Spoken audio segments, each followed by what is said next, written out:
मानव को मिलने वाली आयु म्हणजे मनुष्याला मिळणारं आयुष्य, आणि नंबर 2 मानवाला मिळणारं वर्ण म्हणजे सुंदर, आणि तिसरं आहे मानव सुख जे आपल्याला. स्वागत आहे आपल्या सर्वांचं. हे बुद्धा टीचिंग चॅनल आहे. यावर बुद्ध आणि त्यांच्या संपूर्ण शिकवणीवर आणि शिक्षेवरती धम्मचर्चा होते. आपण सर्वजण बुद्धा टीचिंग चॅनलचा लाभ घ्यावा.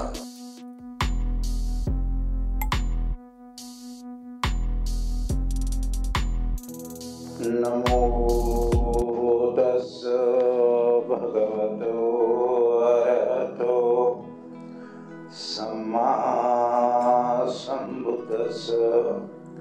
नमो तस्स भगवतो अरहतो सम्मा संबुद्धस्स. नमो तस्स भगवतो अरहतो सम्मा संबुद्धस्स. महाकारुणिक तथागत गौतम बुद्ध बोधिसत्व डॉक्टर बाबासाहेब आंबेडकर या ठिकाणी पूजनीय पवित्र भिक्खू संघाला त्रिवार अभिवादन. या ठिकाणी जमलेले सर्व उपासक उपासिका आणि बालिका आहे. या ठिकाणी धम्माचा प्रचार आणि प्रसार करत असताना सकाळपासून अशा प्रकारचं डॉक्टर भिक्षू श्रीनिवासजी मास्तरी यांच्या जन्मदिवसाच्या निमित्ताने आपण या ठिकाणी उपस्थित झालात. तेव्हा या धम्म परिषदेतर्फे आपलं सर्वांचं या ठिकाणी स्वागत आहे. आपण आलात, या कार्यक्रमाला उपस्थित झालात, त्याबद्दल सर्वांचं या ठिकाणी अभिनंदन आहे. म्हणून या ठिकाणी बंदीचे जे अशा प्रकारचे ही 14वी बौद्ध धम्म परिषद या ठिकाणी चालू आहे. सकाळपासून चालू आहे, बराचसा वेळ झालेला आहे. तेव्हा या ठिकाणी मी थोडक्यामध्ये प्रवचन देऊ. या ठिकाणी जास्त वेळ झाल्यामुळे आपण थोडे वाकडे तिकडे होऊ लागलेला आहात. या अंगावर त्या अंगावर, कधी कोणाला झोप यायला लागले, कोणाला काय व्हायला लागले. तर म्हणून थोडक्यामध्ये अशा प्रकारची धम्मदेशना आपण या ठिकाणी देणार आहोत. म्हणून एकदा एका कीर्तनामध्ये सगळे लोक कीर्तन ऐकता ते सगळे लोक निघून गेले आणि एक माणूस मात्र त्या ठिकाणी बसलेला होता. तेव्हा मात्र त्या महाराजांनी म्हटलं की सगळे लोक निघून गेले, तू मला एक वाटतं मात्र श्रद्धावान दिसतोस आणि तू मात्र कायमस्वरूपी हे सगळं कीर्तन ऐकतोस, म्हणून तू किती श्रद्धावान आहे, तुझं पाहिजे तेवढं कौतुक करावं. तेव्हा तो श्रद्धावान उपासक म्हटल्यानंतर तो म्हणतो की महाराज, मी एवढ्यासाठी तुमचं धम्मप्रवचन ऐकण्यासाठी नाही बसलो, परंतु माझं घोंगडं तुमच्या पायाखाली दबलेलं आहे आणि ते मी घेऊन जाण्यासाठी बसलो. मी काय श्रद्धावान नाही, कारण घोंगडं तुमच्या पायाखाली आहे. असं म्हणल्याच्या नंतर ते म्हणलं की अशा प्रकारे उठून गेले तर काही श्रद्धावान उपासक या ठिकाणी बसलेले आहे. तर त्यांचं सुद्धा काही घोंगडं आमच्या पायाखाली असेल म्हणून ते थांबलेले आहेत. आणि म्हणून याच्या आधी जास्त या ठिकाणी बंदेजी या ठिकाणी धम्मप्रचार आणि प्रसाराचं काम करतात. जे बुद्ध टीचिंगच्या माध्यमातून धम्मप्रचार आणि प्रसाराचं काम करतात. दिवसभर प्रवचन देतात, रात्रभर ते मात्र अशा प्रकारे चॅनलचे अनेक प्रकारचे चांगले मुद्दे बाजूला करून चांगले मुद्दे प्रसारित करतात. आणि म्हणून अशा प्रकारचं त्यांना हे सगळं काम करण्यासाठी त्यांना उदंड आयुष्य लाभो, त्यांना दीर्घायुष्याचा लाभ हो आणि त्यांना आयुष्यभर सुख आणि बल या चारही गुणाची प्राप्ती हो. कारण ते रात्र अशा प्रकारे धर्मासाठी झटत असतात आणि त्यांना खरोखरच अशा प्रकारचं उदंड आयुष्य लाभणं ही आजची काळाची गरज आहे. आणि म्हणून त्यांना सुद्धा आपल्या सर्वांच्या तर्फे त्यांना उदंड आयुष्य लाभो, त्यांना आयुष्यभर न सुख आणि बल या चारी गुणांची प्राप्ती हो आणि त्यांच्या दिवसेंदिवस बुद्ध धर्म आणि संघाच्या प्रतापाने त्यांच्यामध्ये ऊर्जा निर्माण हो अशी उदत्त मंगल कामना करून एक छोटस प्रवचन आपल्याला मी देत आहे. तेव्हा एकदा भगवान बुद्ध श्रावस्तीमध्ये असल्या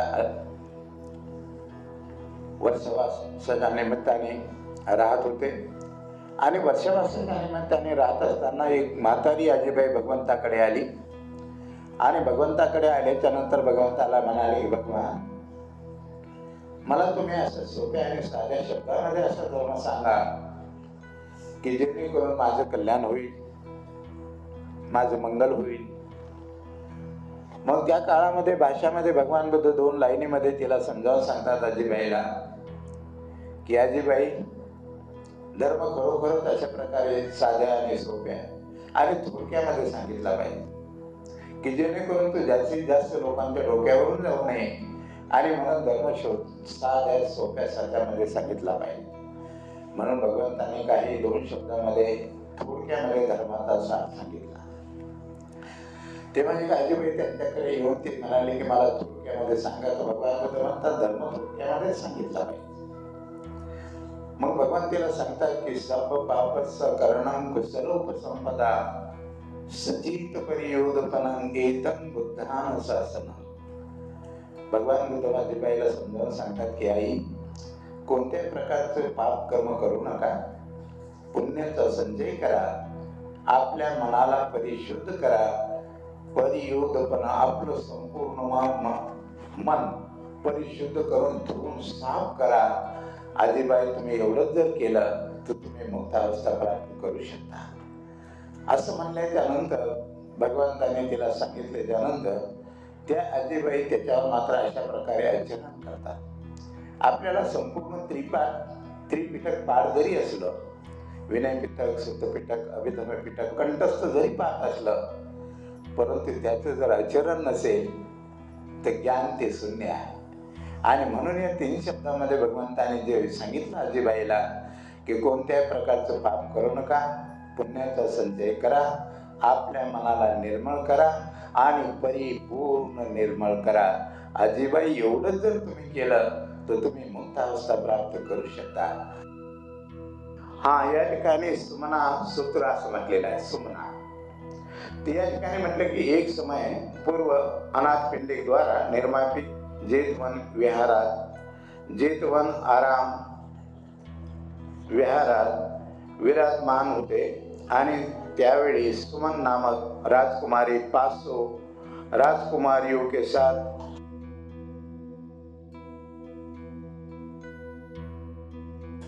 पाचशे रथावर बसून जिथे भगवान बुद्ध विराजमान होते त्या ठिकाणी ती पोहोचली आणि पोहोचकर भगवानांना प्रणाम प्रचम करून ते एका बाजूला बसल्याच्या नंतर सुमना राजकुमारी भगवंताला म्हणाले की भगवान, यहाँ आपके 2 उपासक शिष्य हो, दोनों आपके प्रति समान श्रद्धा और श्रद्धालु हो और समान आचार वाले हो, समान प्रज्ञा वाले हो, परंतु उनमें एक मात्र दान करता हो तथा एक दान न करता हो. वे अपने देहपात के बाद मरणानंतर स्वर्ग में उत्पन्न हो. वहां उत्पन्न होने पर उनमें क्या कोई विशेषता होगी, क्या कोई भेद होगा? एक दान करतो, एक दान नाही करत, परंतु या जेव्हा दोघंही मृत्यूला प्राप्त होतात तेव्हा यांच्यामध्ये काय भेद होतो का, यांच्यामध्ये काही विशेषता अशी प्राप्त होते का? असं म्हणल्याच्या नंतर भगवान बुद्ध म्हणतात हा सुनने होगा. भगवान बोले कि जो उनमें दान दाता था वह देवता होते हुए भी उस दान दाता से 5 गुणों से विशेष होगा. काय 5? तर त्यांनी सांगितलं की दिव्य आयुष्य, दिव्य वर्ण से, दिव्य सुख से, दिव्य यश से, ये 5 दिव्य ऐश्वर्य से सुमने वह दानदाता उस न दानदाता से इन 5 गुणों से विशिष्ट होगा. म्हणजे जो दान देतो त्याला हे 5 गुण प्राप्त होतात, परंतु जो दानच देत नाही त्याला हे 5 गुण प्राप्त होत नाही. म्हणून आता वर्षावासाचा जो पर्व आहे, या पर्वामध्ये आपण मात्र जास्तीत जास्त दान देण्याचा प्रयत्न केला पाहिजे. आणि अशा प्रकारे दान देऊन आपल्या जीवनामध्ये हे 5 सद्गुण आपण प्राप्त केले पाहिजे. कोणते 5 गुण आहेत ते? दिव्य आयुष्य, दिव्य वर्ण से, दिव्य सुख से और दिव्य यश से और दिव्य ऐश्वर्य से. ऐश्वर्य म्हणजे पैसा, आदला, शेती, बाडी हे सगळं प्राप्त होतं. पण केव्हा होतं? जेव्हा आपण दान कर्म करतो तेव्हा. असं म्हणल्याच्या नंतर हा सुमने होगा. भगवान बोले, जो उनमें दानदाता था वह देवता होते हुए भी उस न दान देता से 5 गुणों से विशेष होगा. दिव्य आयुष्य, दिव्य वर्ण से, दिव्य सुख से और दिव्य यश से और दिव्य ऐश्वर्य से. सुमने, वह दानदाता उस न दानदाता से इन 5 गुणों से विशिष्ट होगा. तेव्हा सुमने म्हणते की बनते, यदि वे दोनों ही मनुष्य रूप में जन्म ले तब उनमें क्या भेद होगा. जर ते दोन्ही माणसाच्या रूपामध्ये जर आले तर यांच्यामध्ये काय फरक होईल? असं म्हणल्याच्या नंतर क्या विशेषता होगी. तेव्हा भगवान बुद्ध बोले कि भगवान सुमने, तब भी उन दोनों में विशेषता होगी. भगवान बोले, सुमने, वह दानी न देने वाले से 5 गुणों से विशेष होगा. उसको नंबर 1 मानव मिलने वाली आयु से, मानव को मिलने वाली आयु से, मानव वर्ण से, मानव सुख से और मानव यश से तथा मानव को मिलने वाले ऐश्वर्य से. सुमने, इस प्रकार वह दानी न देने वाले से इन 5 गुणों से विशिष्ट होता है. म्हणून आपल्याला जर खरोखरच ऐश्वर्य जीवन जगायचं असेल तर आपण अशा प्रकारचं दान दिलं पाहिजे. आणि त्या दानामुळे काय होतं? तेव्हा त्या सुमनेने भगवंताला विचारल्याच्या नंतर ते म्हणतात, तब भी उन दोनों में विशेषता रहेगी. भगवान बोले, सुमने, वह दानी न देने वाले से 5 गुणों में विशेष होगा. मानव को मिलने वाली आयु म्हणजे मनुष्याला मिळणारं आयुष्य, आणि नंबर 2 मानवाला मिळणारं वर्ण म्हणजे सुंदर, आणि तिसरा आहे मानव सुख, जे आपल्याला सुख पाहिजे.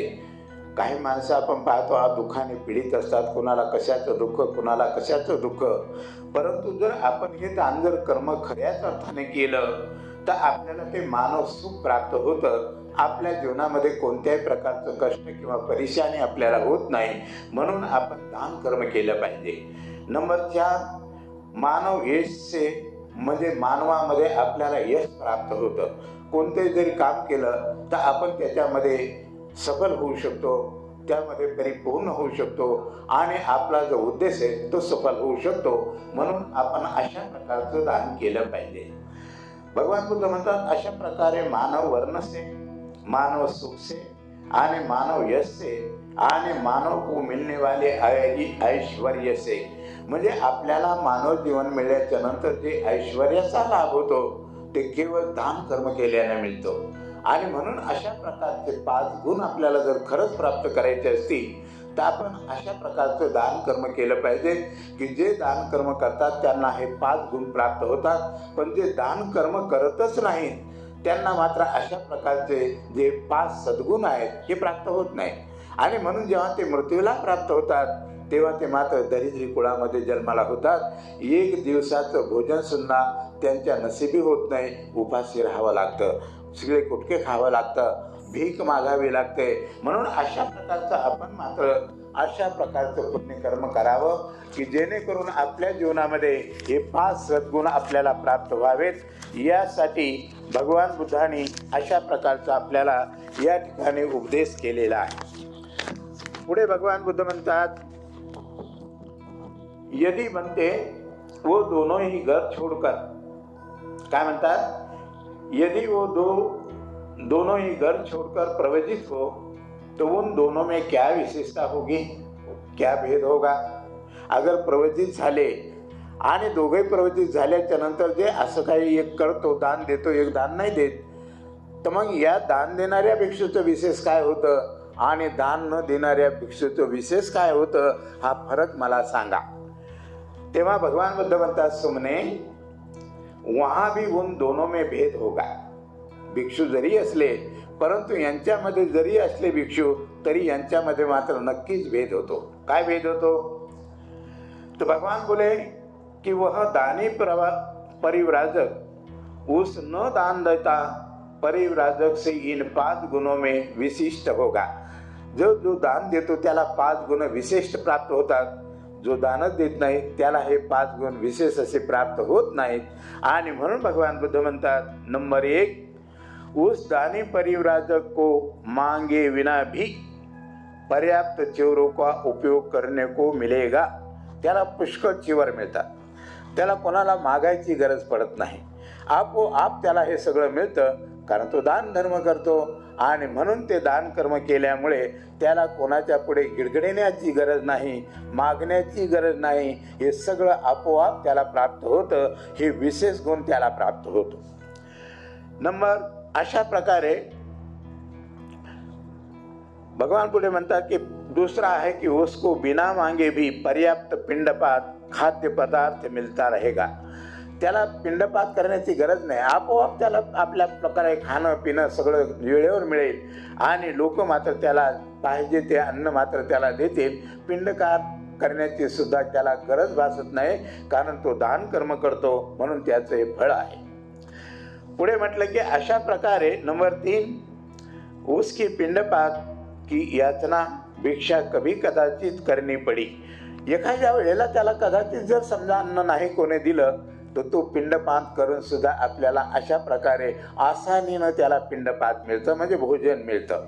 आणि म्हणून त्याला कोणाच्या पुढे गिडगिडण्याची गरज नाही. अशा प्रकारचं भगवान बुद्ध हे मात्र त्या सुमनेला सांगतात की दान केल्याचं कर्म काय असतं आणि त्याचे फळं काय असतात हे भगवान बुद्धाने सांगितलं.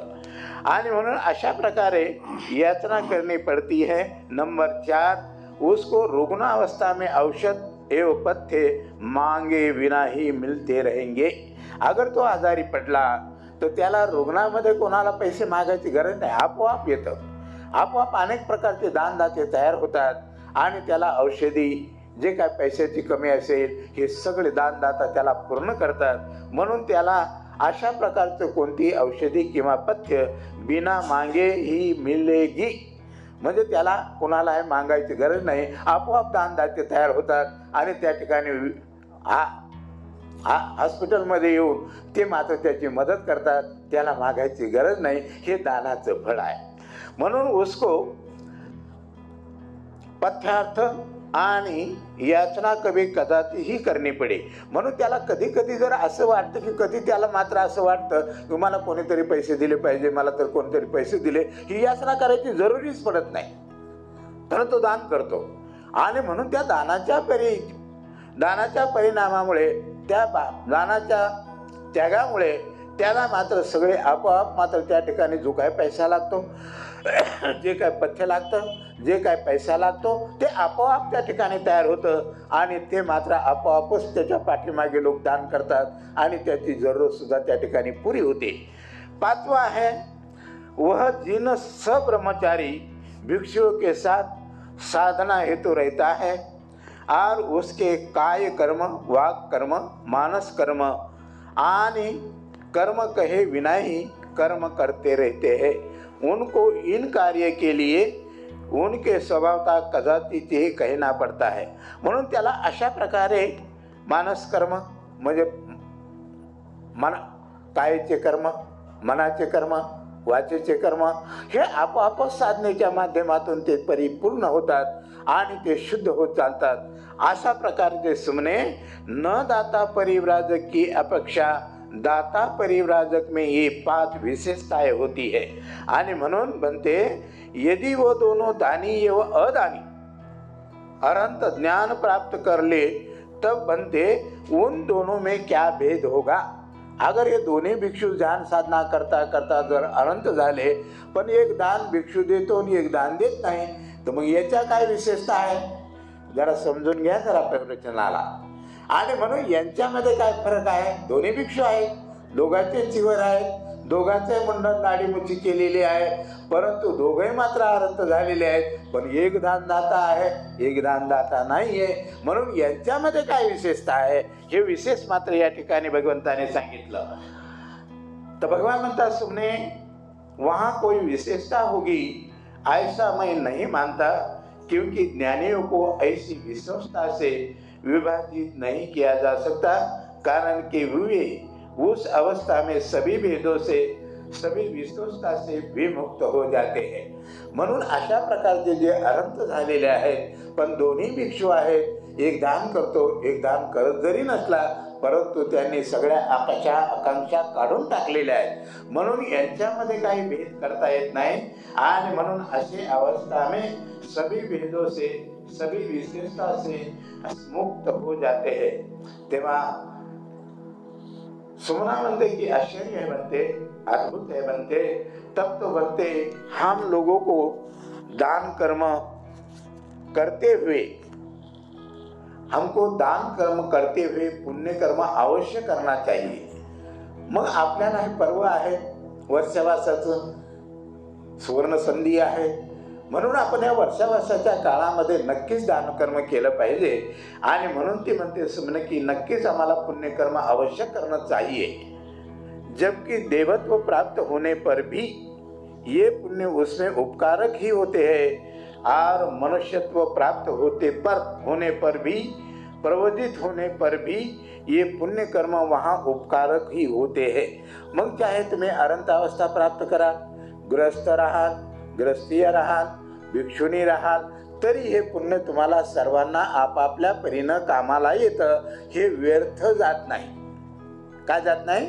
व्यर्थ जात नाही. आणि म्हणून हे पुण्यकर्म वहा उपकारकही होते, म्हणून हे वाया जात नाही आणि म्हणून हे उपकारच होतात. म्हणून आपण पुण्यकर्म केलं पाहिजे असं मात्र सुमने म्हणते. तेव्हा भगवान बुद्ध म्हणतात, हा सुमने ऐसी ही बात है. काय म्हणतात सुमने? ऐसी ही बात है, सभी को ये दान ये वो पुण्य कर्म अवश्य करने चाहिए.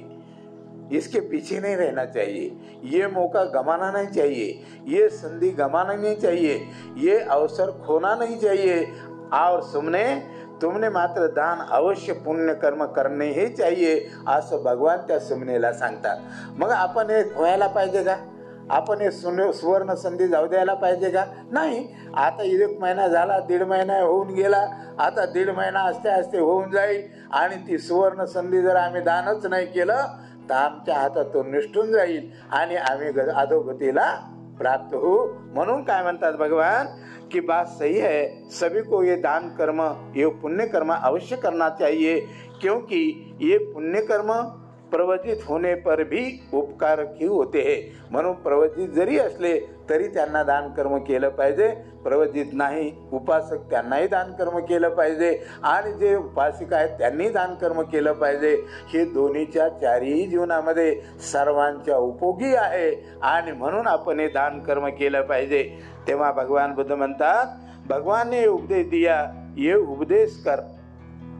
मधुर भाषी शास्त्रा ने गाथाओं में ये भी कहा, काय कहा कि जैसे निर्मल स्वच्छ निष्कलंक चंद्रमा आकाश में गमन करता हुआ लोक में अन्य साधारण तारा समूह से अतिरिक्त अपनी विशिष्ट आभा से द्योतित होता है, प्रकाशित होता है, लोकांना प्रकाश करता है.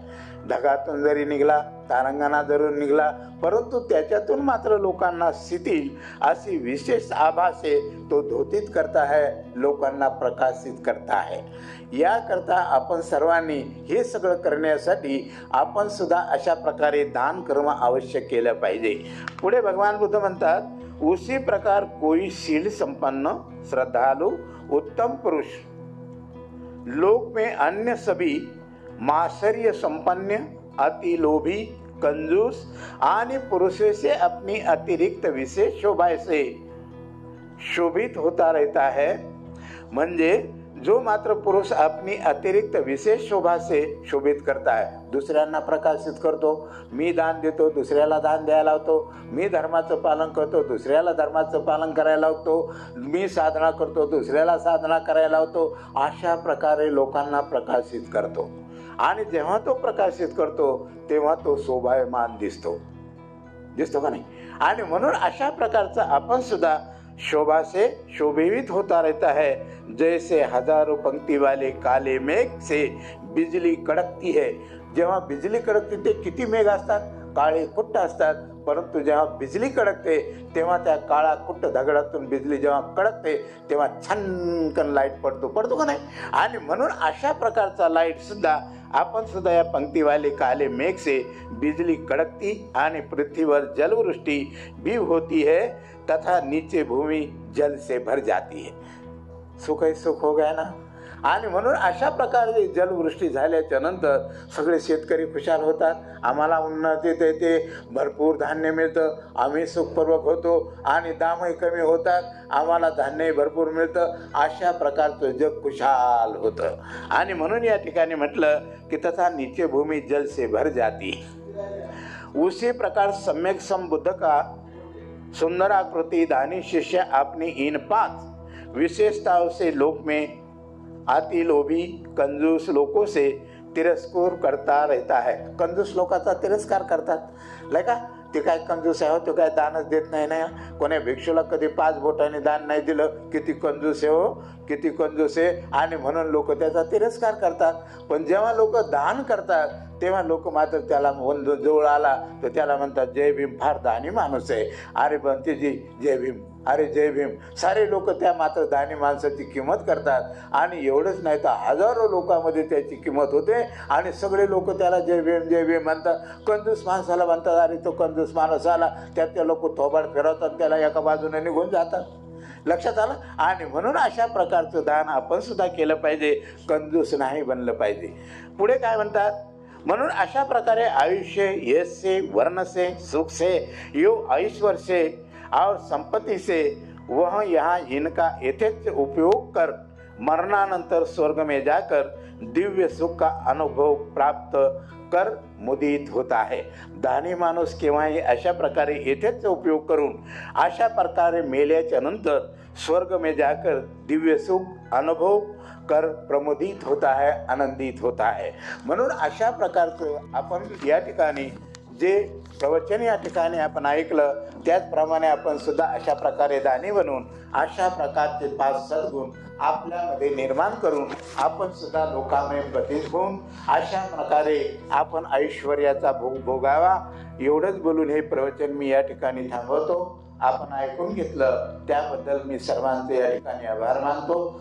सर्वांचं मंगल हो, सर्वांचं कल्याण हो, सर्वांना दीर्घायुष्याचा लाभ हो। साधु साधु साधु साधु साधु। बुद्धं नमामि, बुद्ध को नमन करता हूँ। धम्मं नमामि, धम्म को नमन करता हूँ। संघं नमामि, संघ को नमन करता हूँ।